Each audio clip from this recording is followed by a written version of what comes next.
37.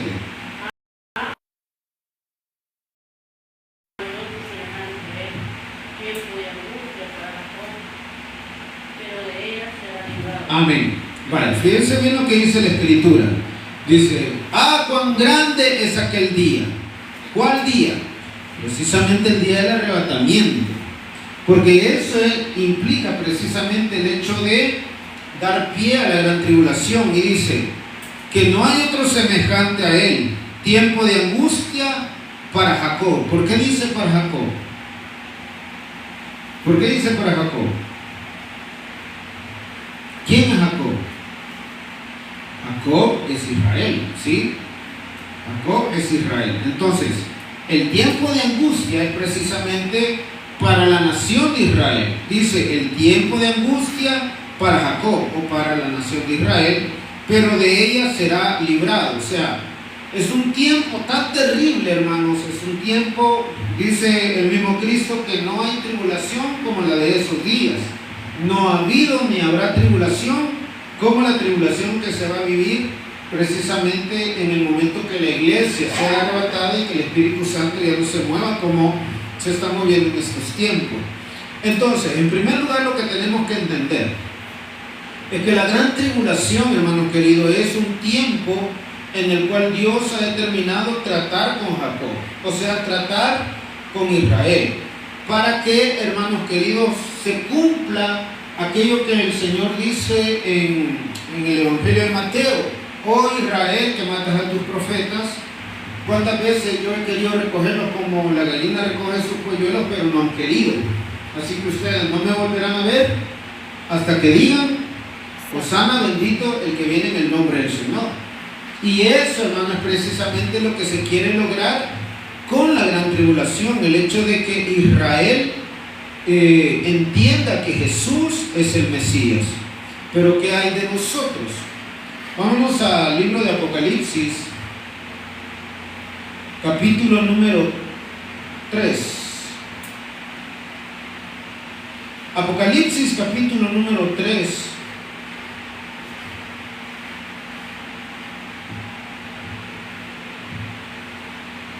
Bueno, hermanos, Apocalipsis capítulo número 3, verso 10, dice la Escritura: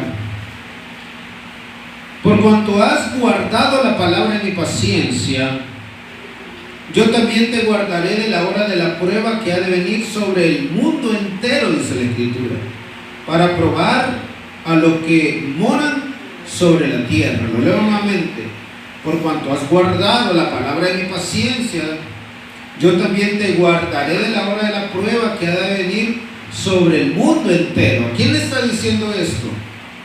¿Quién está hablando con quién? Jesús con la iglesia. ¿Sí? Estos son mensajes de Cristo a la iglesia. Entonces Jesús le dice a la iglesia: por cuanto tú has guardado mi palabra. Acordémonos que dice la Escritura: aquel que perseverare hasta el final, este será salvo. Ahora, lo que la carta sobre los mensajes a las iglesias, a nosotros nos están hablando, es precisamente el hecho de que no es todo el grupo que se congrega en la iglesia, hablando del grupo global, el grupo de todo el mundo, todos los que se llaman ser cristianos, los que van a ser arrebatados en el día del arrebatamiento, valga la redundancia, sino que simplemente aquellos que han sido fieles, que han guardado la palabra del Señor, aquellos que han soportado y han perseverado hasta el final. Y ponga atención a las palabras de Cristo. Dice: yo también te guardaré de la hora de la prueba que ha de venir sobre el mundo entero. Ahí no dice: yo te protegeré durante. Ahí no dice: y yo estaré contigo mientras lo pasas. No, eso no lo dice la Biblia. Le dice: te guardaré. En este sentido, hermano, es un sentido de esconder, de llevar, de quitar. ¿Me doy a entender?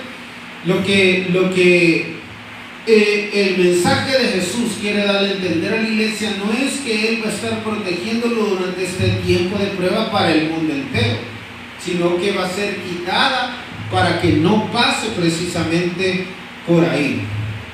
Ahora bien, Es importante conocer estos detalles porque de repente salen, hermanos, unos inventos que muchas veces pueden confundir a la iglesia del Señor. En primer lugar, no es, hermano, un trato con la iglesia. No es algo que la iglesia tenga que pasar o tenga que pagar, porque cualquier deuda que nosotros hubiésemos tenido, espiritualmente hablando, con un Dios, ya fue pagada en la cruz del Calvario. Por lo tanto, la iglesia no tiene por qué pasar la tribulación. De esta manera se entiende, como decíamos en Jeremías, como decía Jeremías, que ese tiempo, hermanos, es precisamente un tiempo de tratos con Israel, con Jacob, como lo dice Jeremías. Ahora, importante, ¿cuánto va a durar la gran tribulación? Acompáñenme, por favor. Libro de Daniel, capítulo número 9 de Daniel.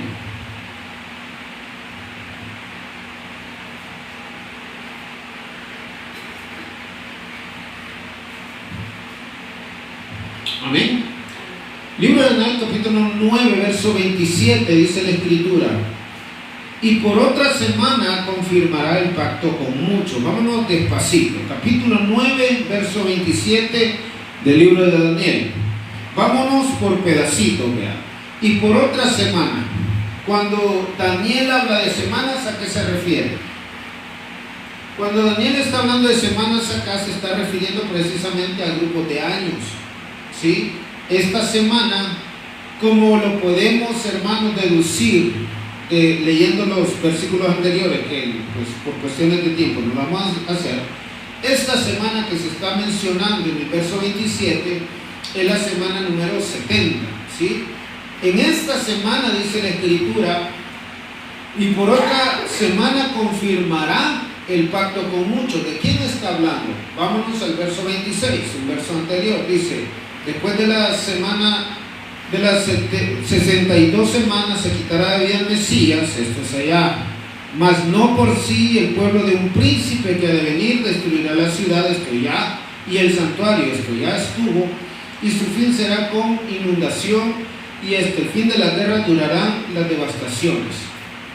Y por otra semana confirmará el pacto con muchos, y a la mitad de la semana hará cesar el sacrificio y la ofrenda. Después, con la muchedumbre de las abominaciones vendrá el desolador hasta que venga la consumación y lo que está determinado se derrame sobre el desolador. Aquí está hablando precisamente de lo que va a suceder para darle cumplimiento a Jeremías, que leíamos, el capítulo número 30 de Jeremías. ¿Cómo va a suceder este tiempo de angustia de Jacob o de Israel? Nosotros vemos, hermanos, que la iglesia es arrebatada y comienza la semana número 70. Esta semana número 70 se inicia con la aparición precisamente del anticristo. Cuando dice, y hará pacto con muchos, dice, y por otra semana confirmar el pacto con muchos, se está hablando precisamente de la acción del anticristo con Israel. Y en la mitad de la semana se hará cesar el sacrificio. ¿Cuál es el pacto? El pacto es que va a permitir de alguna manera que Israel haga sacrificios. ¿A quién? A Jehová, o a Yahvé más bien. Ahora le pregunto yo, ¿qué necesito yo como judío, como israelita, para sacrificar a Dios? ¿Qué necesito yo, hermano? Lo que yo necesito es un templo, necesito un sumo sacerdote, necesito los utensilios del templo. Y si usted ha estado pues monitoreando el mundo, usted se va a dar cuenta, hermano, que ya la mayoría de los requisitos para sacrificar al Señor ya están pues listos. Las undimentarias, las vestimentas de los sacerdotes y del sumo sacerdote, los utensilios de oro ya están, hermano querido. Lo único que falta es precisamente el levantamiento del templo, que precisamente eso ya está por suceder. No vamos a entrar en detalles, dije al principio, por cuestiones de tiempo.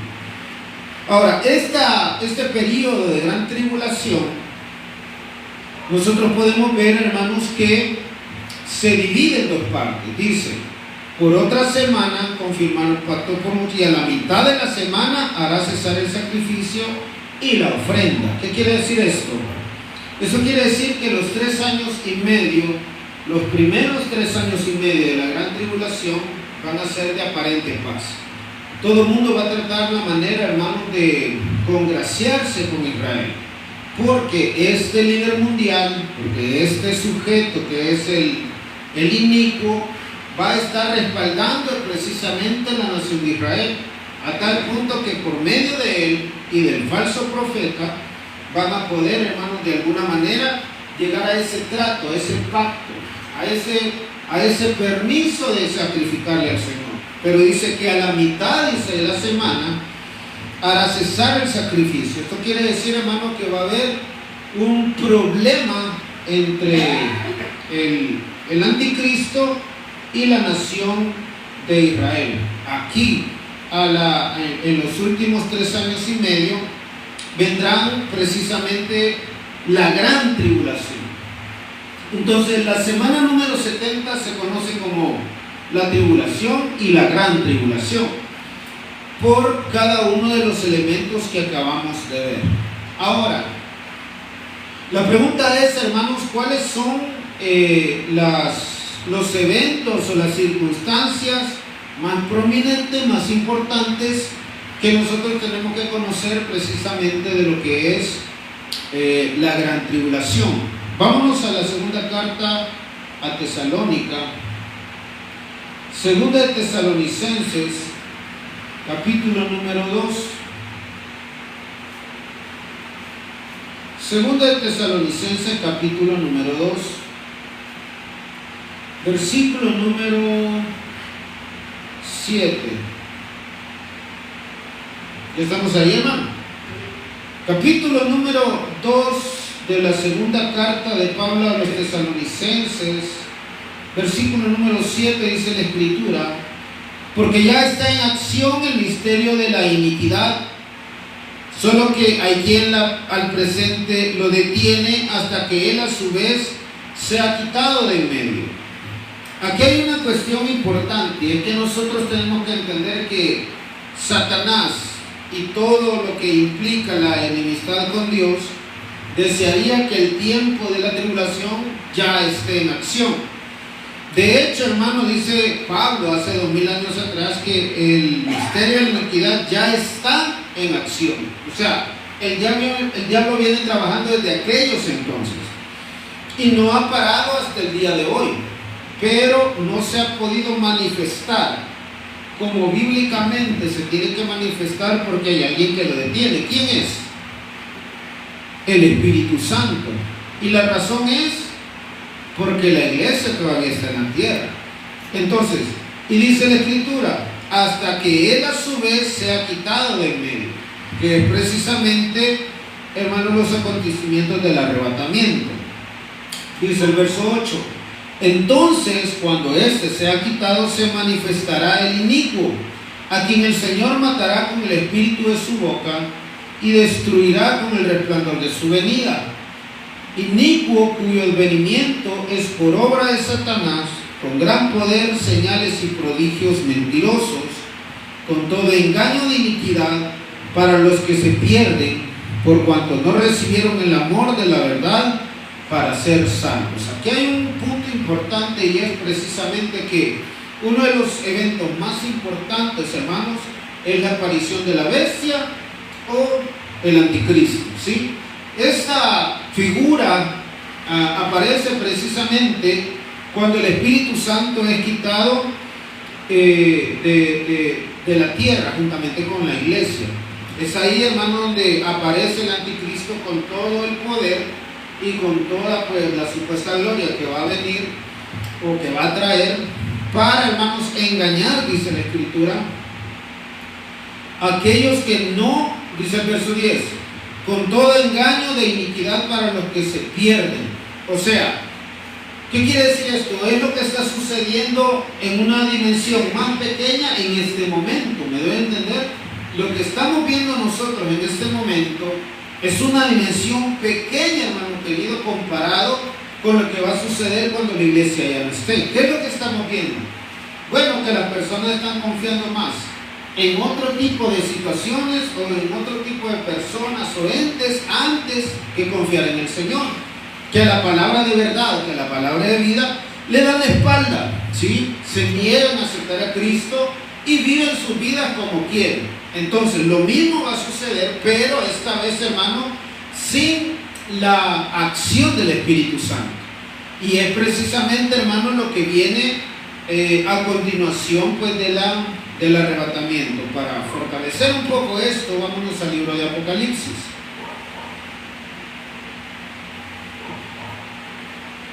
Pablo nos enseña, hermano, nos da una descripción precisamente, no solamente de la figura del anticristo, sino de su proceder en la tierra. Capítulo número 13 del libro de Apocalipsis. Ahora, ¿cómo aparece el anticristo? Versículo 1 dice la Escritura: me paré sobre la arena del mar y vi subir del mar una bestia que tenía 7 cabezas y 10 cuernos, y en sus cuernos 10 diademas, y sobre sus cabezas un nombre blasfemo.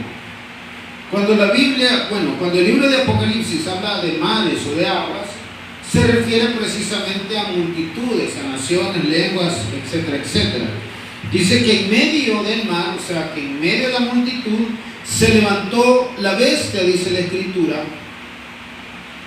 que tenía 7 cabezas, 10 cuernos, en cada cuerno 10 diademas, y sobre sus cabezas dice un nombre blasfemo. ¿Qué quiere decir esto? Esto quiere decir, hermano, que la bestia va a surgir precisamente de la confusión que se está experimentando en este momento. ¿Me doy a entender? Ahorita lo que nosotros oímos es guerra y rumores de guerra, hambre, pestes, enfermedades que nunca habíamos visto, etcétera, etcétera. Pero eso, dice la Escritura, es principio de dolores. Porque lo bueno va a venir, hermano, cuando la iglesia sea arrebatada.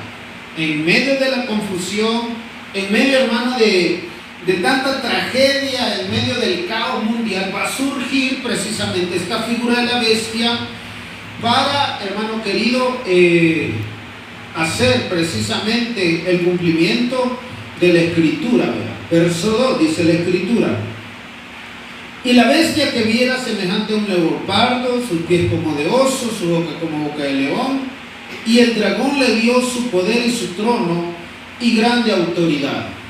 Vi una de sus cabezas como herida de muerte, pero su herida mortal fue sanada, y se maravilló toda la tierra en pos de la bestia.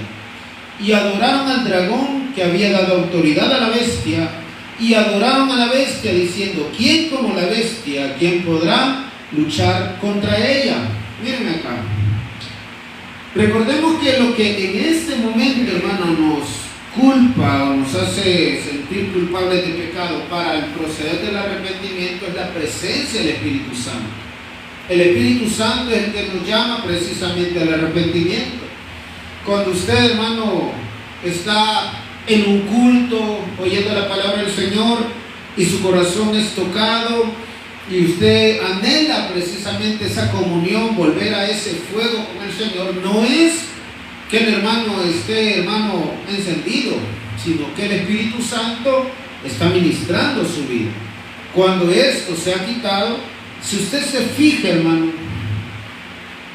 y pongamos un momento la vista en la iglesia. ¿Qué necesita la iglesia, hermano, para mantener cautiva el corazón y la mente de sus feligreses si no hay Espíritu Santo? ¿Qué necesita?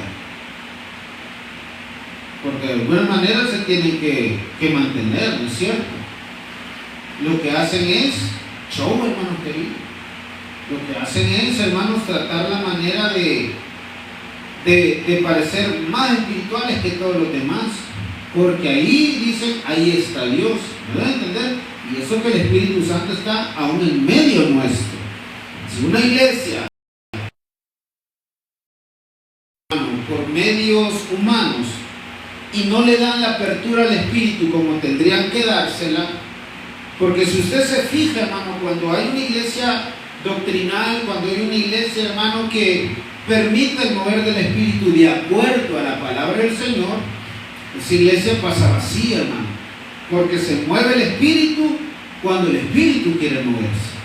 Pero esto que yo me pongo de acuerdo con 2 o 3 servidores que vengan contra mí y yo levanto la mano y les agarro tembladera, entonces la gente dice, wow, qué poder, y no nos vayamos tan lejos. ¿Qué es lo que atrae precisamente a la iglesia a congregarse?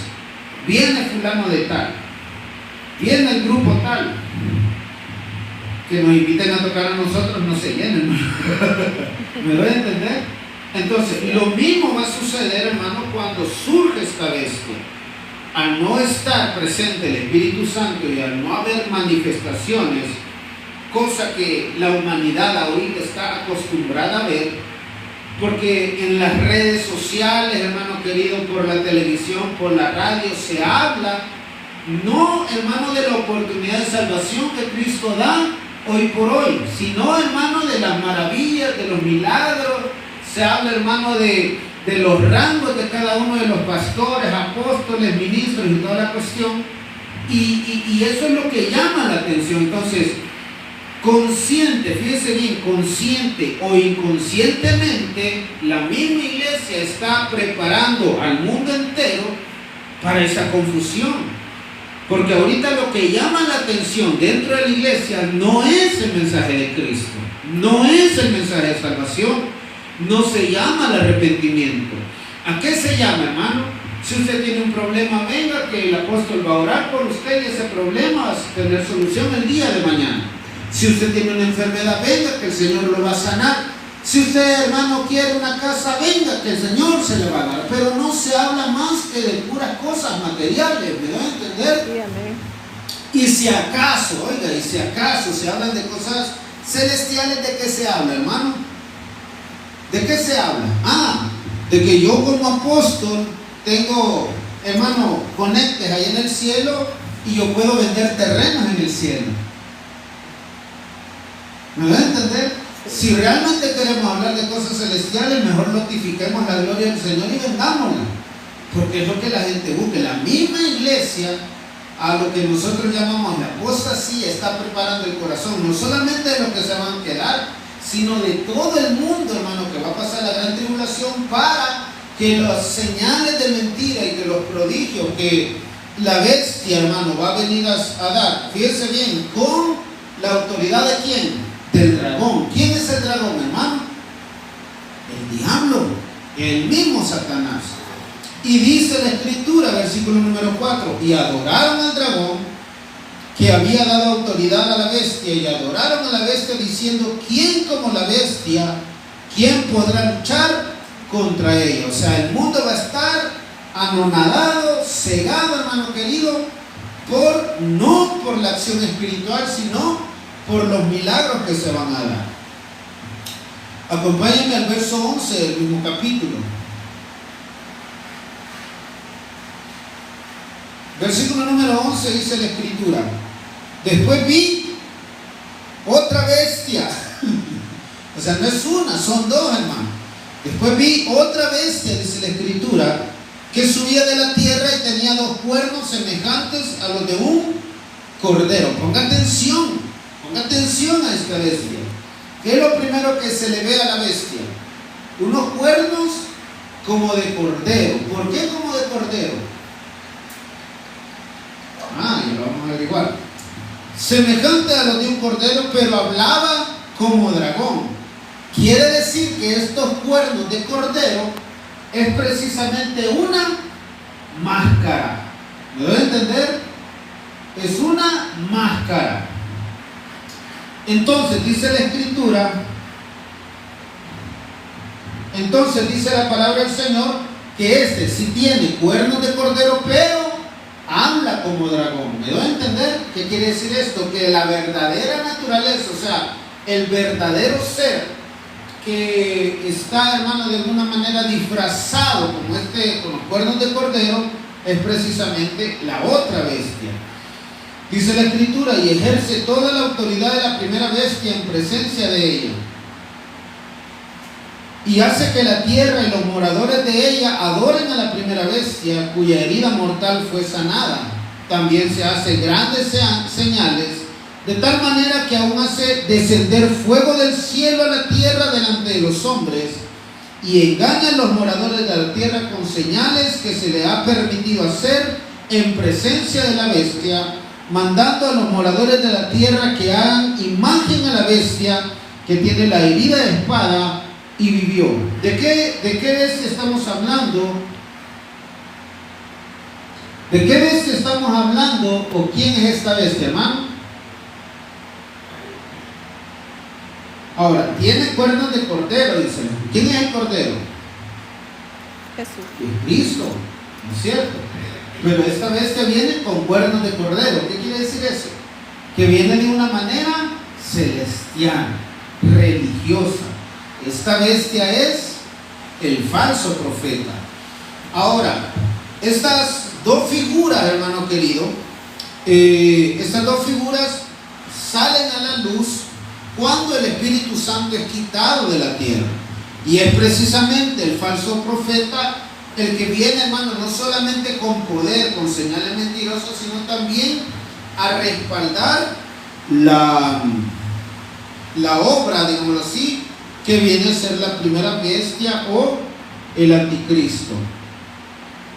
Ahora bien, ¿cuál es el objetivo de estas dos bestias, hermano? ¿Cuál es el objetivo tanto del anticristo como del falso profeta? Engañar. ¿Cómo? Engañar. Engañar. Capítulo número 9 del libro de Daniel. Acordémonos que todo esto es un trato con Israel.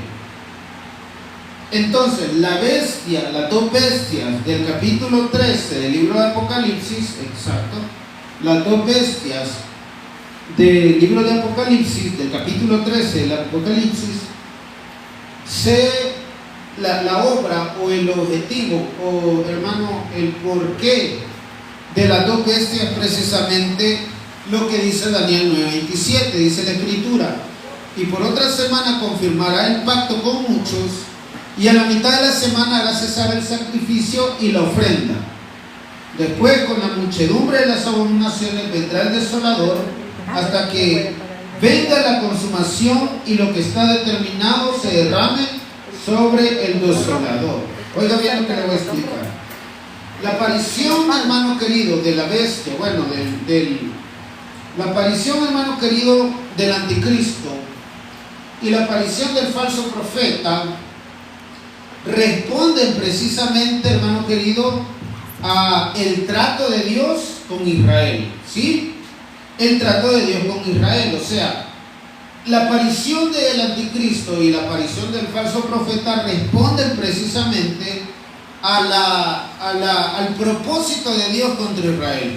En los primeros 3 años y medio, estas dos figuras van a ser precisamente, hermano querido, un pacto con Israel. ¿Qué es lo que quiere el diablo, hermano? ¿Qué es lo que ha querido siempre el diablo? Tomar el lugar de Dios, ¿no es cierto? Sí. Desde el principio, lo único que ha querido el diablo es igualarse a Dios. Lo que hace, hermano, es precisamente entablar esta confianza, esta paz con Israel. Y lo que Israel hace al ver la aprobación de todas las naciones para con la bestia, y, hermano, el respaldo que esa bestia, el falso profeta, le van a dar a Israel en su momento, lo que mueve a Israel a recibirlo como el Mesías. Por eso se llama el anticristo. ¿Qué quiere decir anticristo? Analicémoslo un ratito. Anticristo, hermano, significa el que está en contra de él o el que se asemeja a. Eso es un anticristo. O sea, anticristo puede ser aquel que está en contra de Cristo, pero se asemeja a Cristo. Entonces ahí encontramos, hermanos, la lógica de por qué Israel lo toma precisamente como el Mesías. Y precisamente a la mitad de la gran tribulación, o sea, a la mitad del periodo de la gran tribulación, esa acción que Satanás va a tomar es impedida. Quiero que me acompañen por favor nuevamente al libro de Apocalipsis. Aquí vamos a estar jugando. Libro de Apocalipsis, capítulo número 12.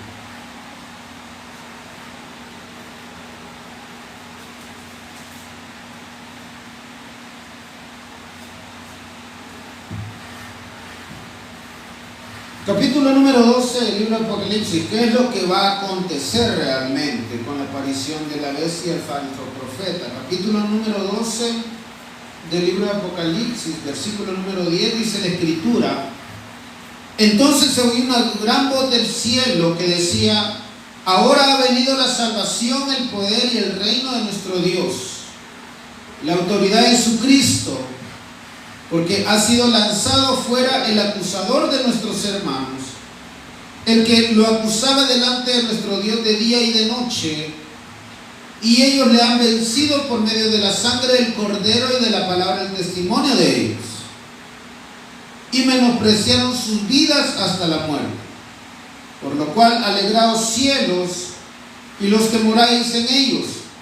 Ay de los moradores de la tierra y del mar, porque el diablo ha descendido a vosotros con gran ira, sabiendo, dice la Escritura, que tiene poco tiempo.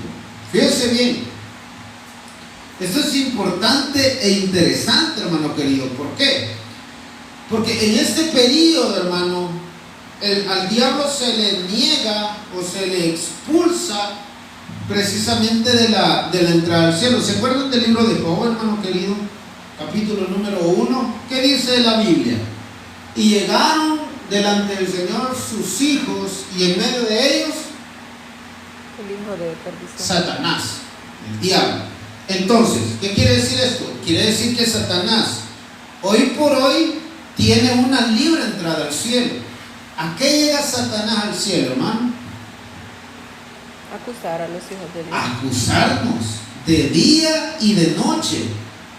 A ponernos en mal con el Señor de día y de noche. Va a llegar ese momento en medio de la tribulación que a Satanás se le cierran las puertas. Y dice la palabra del Señor, se le cierran las puertas, dice el verso 11, y ellos le han vencido por medio de la y menospreciaron su vida hasta la muerte.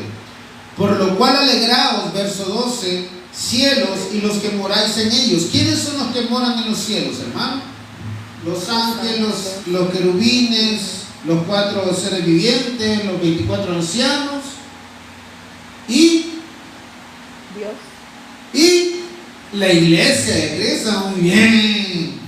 ¿Sí? Y la iglesia. Por eso dice la Escritura: alegraos cielos y todos los que moran en ellos. ¿Y qué dice después? Ay de los moradores de la tierra y del mar, porque el diablo ha descendido a vosotros con gran ira, sabiendo que tiene poco tiempo. Él no ignora la Escritura, hermano. Él conoce la Escritura y sabe que cuando a él se le cierran las puertas en el cielo es porque ya le queda muy poco tiempo. Es cuando la palabra del Señor dice allá en Daniel 9:27 que por un periodo él va a hacer el pacto con muchos, pero después cesarán los sacrificios y la ofrenda. ¿Por qué cesan los sacrificios y la ofrenda? Fíjense bien, volvamos a Daniel para nosotros comprender todo esto. Volvamos a Daniel capítulo número 9,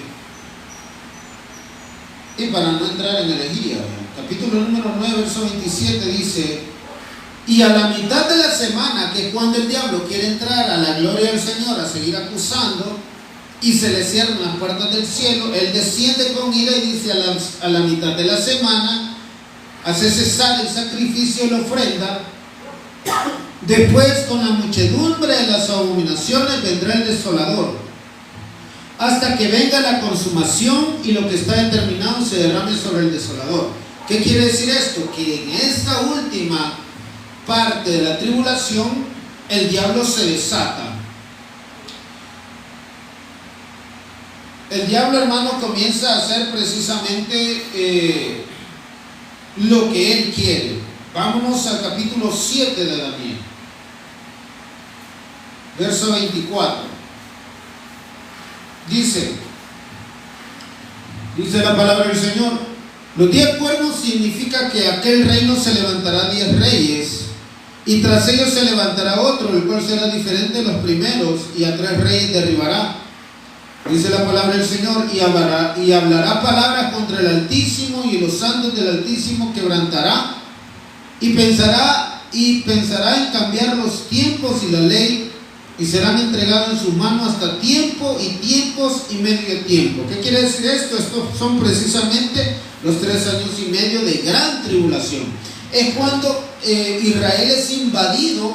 Fíjense bien, ¿qué sucede en la segunda parte de la semana número 70? El diablo viene con ira, por eso dice: ay de los moradores de la tierra y del mar, porque el diablo viene con ira. ¿A qué? A invadir Israel. Si no puede entrar al cielo, pues él va a entrar a Israel. ¿Qué hace en Israel? Es precisamente, hermano, lo que viene a hacer es tomar la ley, tomar todo aquello que Israel tiene como sagrado de parte de Dios, y destruir esa figura. Capítulo número 2 de la segunda carta de Tesalonicenses. Dice la Escritura, el versículo número 4. Dice la palabra del Señor: el cual se opone y se levanta contra todo lo que se llama Dios y es objeto de culto, tanto que se sienta en el templo de Dios como Dios, haciéndose pasar por Dios. ¿Qué es lo que va a hacer el diablo entonces? Invadir Israel y comenzar, hermano, un acto de blasfemia. Por eso Daniel dice: y el desolador estará con todas las blasfemias. ¿Por qué? Porque en ese tiempo, hermano, va a comenzar, por decirlo coloquialmente, a socar a Israel, de tal manera que el pueblo judío, hermano, comience precisamente a ser perseguido. Comienza, hermano, a ser perseguido para su destrucción. Y esto, hermano, es el inicio de la segunda parte de la gran tribulación. Ahora, ¿quiénes van a ser afectados en esta segunda parte de la gran tribulación? Y esto es importante, capítulo número 13 de Apocalipsis. ¿Les gusta leer la Biblia? Por eso es que estamos haciendo eso. Capítulo número 13 del libro del Apocalipsis, versículo número 5. Fíjense bien lo que dice. Dice la palabra del Señor. 13:5. También se le dio boca que hablase grandes cosas y blasfemias, y se le dio autoridad para actuar 42 meses. ¿Cuántos son 42 meses? 3 años y medio. ¿Sí? Porque 12 por 3 más 6, exacto.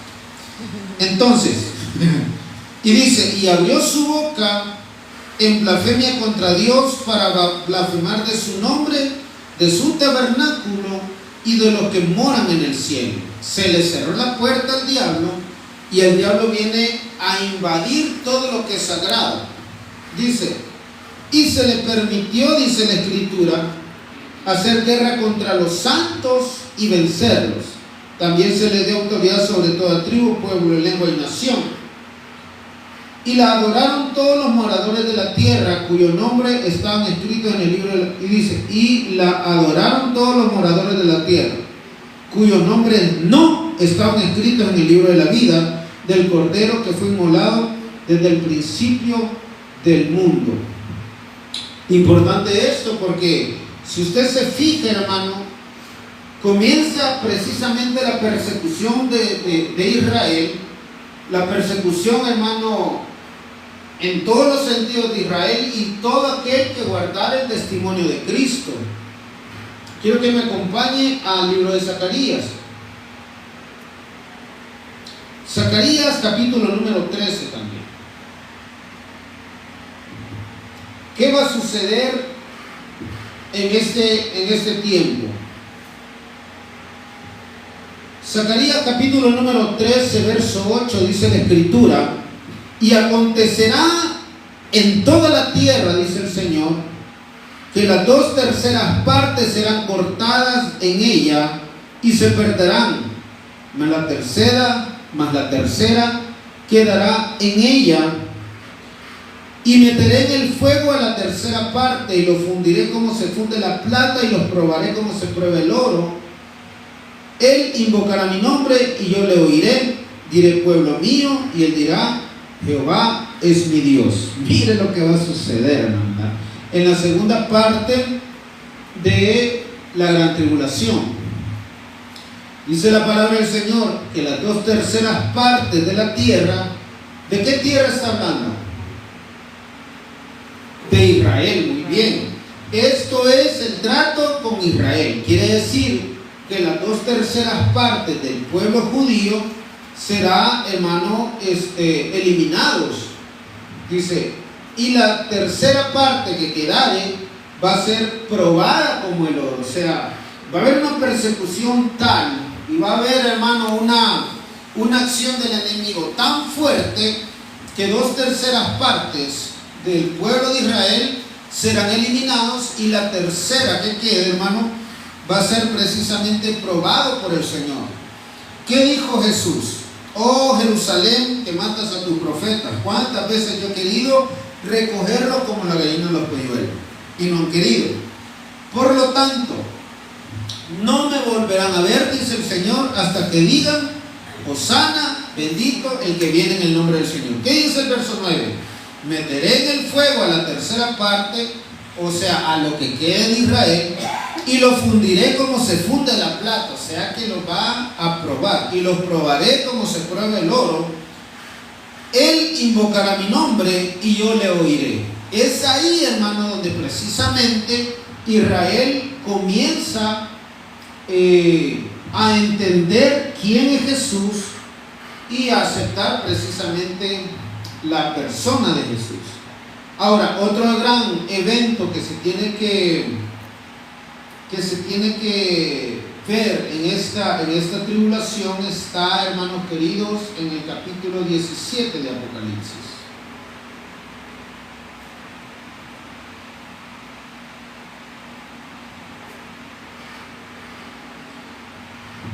Capítulo número 17 del libro de Apocalipsis, verso 1, dice la Escritura: vino entonces uno de los 7 ángeles que tenían las 7 copas, y habló conmigo diciéndome, ven acá y te mostraré la sentencia contra la gran ramera, la que está sentada sobre muchas aguas. Cuando habla de aguas, a multitudes, a naciones, pueblos y lenguas. Muy bien. Con la cual han fornicado reyes de la tierra, los moradores de la tierra, se han embriagado con el vino de su fornicación. Y me llevó, dice la Escritura, en el espíritu al desierto, y vi una mujer sentada sobre una bestia escarlata, llena de nombres de blasfemia, que tenía 7 cabezas y 10 cuernos. Y la mujer estaba vestida de púrpura y escarlata, y adornada de oro y piedras preciosas, y de perlas, y tenía en la mano un cáliz de oro, lleno de las abominaciones y de la inmundicia de su fornicación. Y en su frente un nombre escrito, un misterio: Babilonia la grande, la madre de las rameras y de las abominaciones de la tierra. Y vi a la mujer ebria de la sangre de los santos y de la sangre de los mártires de Jesús. Y cuando la vi, quedé asombrado con gran asombro. Miren acá. Para concluir esta primera parte, hermano, otra de los aspectos que se van a manifestar en esta gran tribulación es precisamente la religión corrompida. ¿Me doy a entender? Acordémonos, hermanos queridos, que el hombre siempre ha tenido la necesidad de Dios. El hombre desde el principio siempre ha tenido esa necesidad de conectar con el Creador, con nuestro Dios. Y, hermano querido, lo que no le agrada al hombre en esos tiempos, hermano, es precisamente someterse, sujetarse a la palabra de Dios. Siempre van a buscar la manera de hacerlo a su manera, o de su modo de pensar. Dios sabe que soy débil, Dios aquí, Dios allá, y un montón de cuestiones. Ahora, para este tipo de personas, hermanos, que no están inscritos en el libro de la vida, hermanos, se prepara precisamente a estas religiones corrompidas.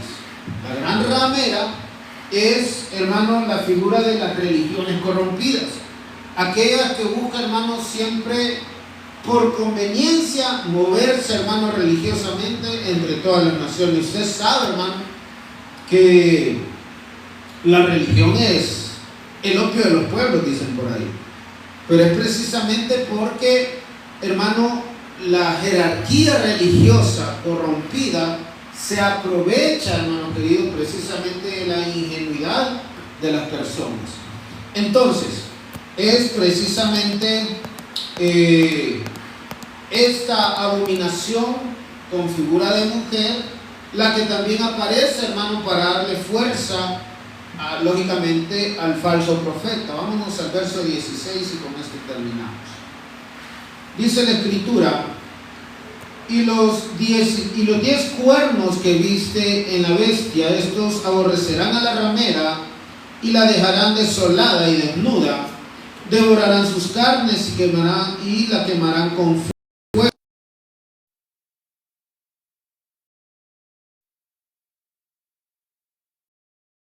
Y dar a su reino la bestia hasta que se cumpla la palabra de Dios.